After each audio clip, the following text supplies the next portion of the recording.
Okay, we are continuing the awesome project for the Ford Roadster here. We're removing the timing belt and water pump assembly. Here's a better look of the old water pump. This is pretty much done. Same thing with the thermostat. The engine was never getting to operating temperature because the little rubber seal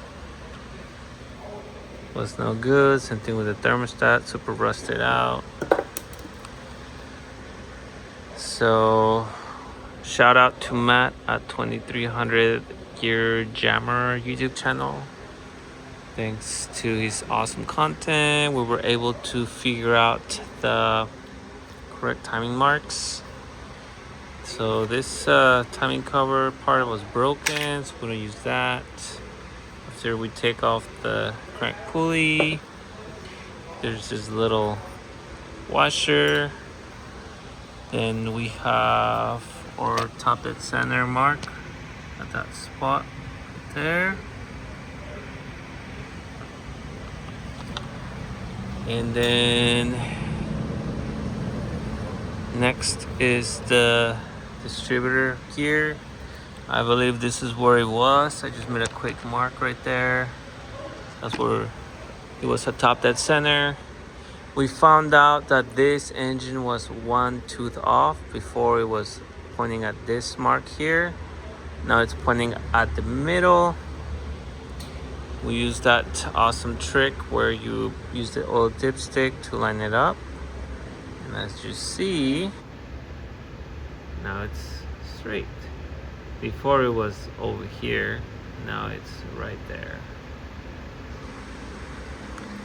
So now that we know that everything's timed properly, we can go ahead and use a pry bar.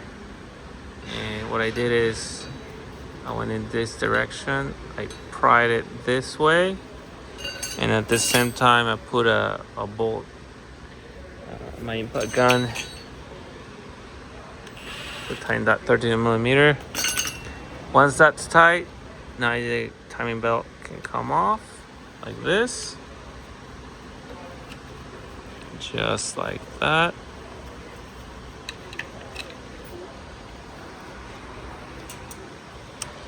And then we can take the sprockets off, just like that. I believe these covers are not going to be used anymore. Take this upper gear as well